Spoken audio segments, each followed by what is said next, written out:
Hello all, welcome to our channel Pravs and Ravs journey in Germany. ఇప్పుడు మేము ఆస్ట్రియాలో Zell am See అనే ప్లేస్కి వెళ్తున్నాము.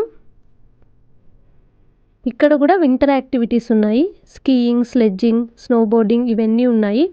సో ఇప్పుడు మేము స్లెడ్జింగ్ చేసేకి వెళ్తున్నాము. మేము ఆస్ట్రియాలో చూసిన ఫస్ట్ ప్లేస్ విల్షనోలో కూడా స్లెడ్జింగ్ చేశాము.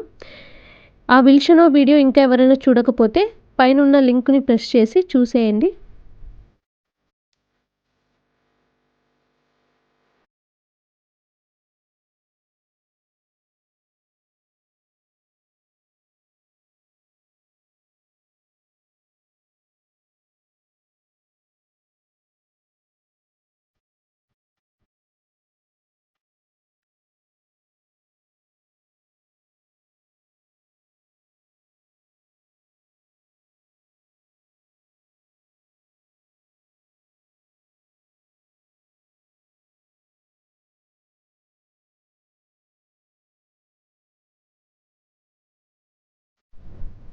జలాంసేలో స్లెడ్జింగ్ లేదని చెప్పారు. ఎందుకంటే స్లెడ్జింగ్ చేసేకి సరిపడంత స్నో లేదన్నారు. కానీ స్కీయింగ్, స్నోబోర్డింగ్ ఉన్నాయి. సో ఇంకా మేము ఆ జలాంసేకి నియరెస్ట్ ప్లేస్లో ఏదైనా స్లెడ్జింగ్ ఉందా అని సెర్చ్ చేసుకున్నాము. 10 కిలోమీటర్స్లో ఒక ప్లేస్ ఉంది. సో ఇంకా మేము అక్కడికి వెళ్తున్నాము ఇప్పుడు.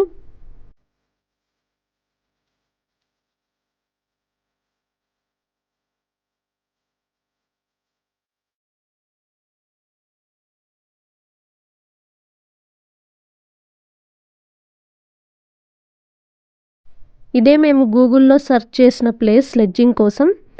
ఇక్కడ బోర్డు కనిపిస్తుంది కదా, ఆ బోర్డులో మెన్షన్ చేశారు 1 o'clockకి స్టార్ట్ అవుతుందని.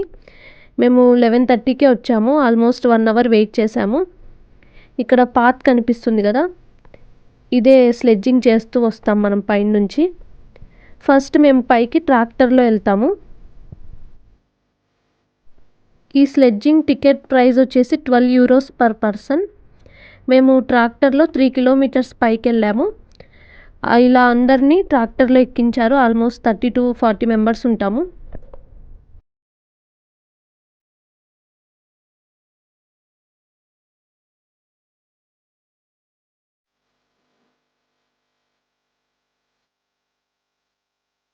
ఇక్కడ ట్రాక్టర్ టైర్లకు చూడండి మొత్తం చైన్స్ ఉన్నాయి.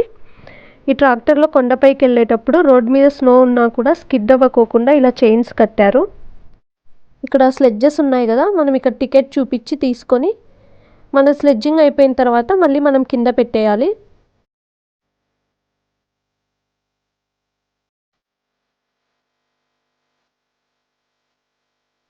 ఇక్కడ పైననే స్నో ట్యూబింగ్ కూడా ఉంది.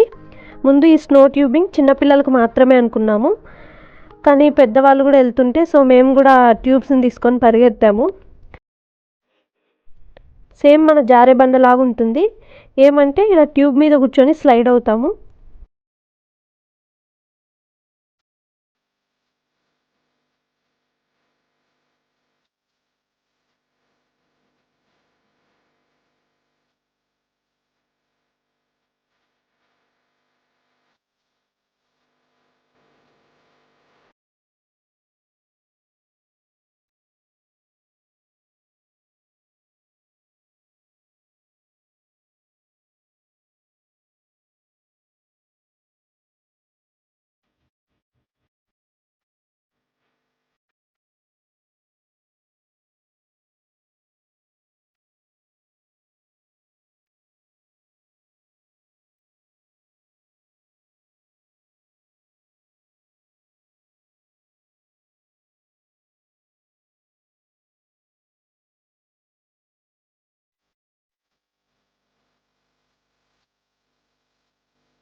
అలా స్నో ట్యూబింగ్ అయ్యాక మేము ఇంకా స్లెడ్జింగ్ స్టార్ట్ చేసాము.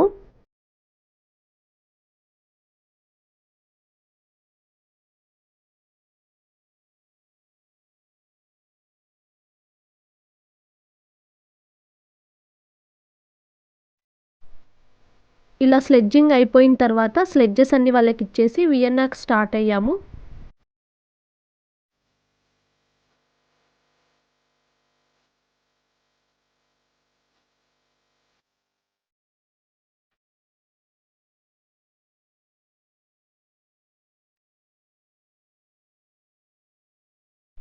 మళ్ళీ వియన్నాలో కలుద్దాం. Thanks for watching. Please like, share and subscribe to our channel. Have a nice day. Bye.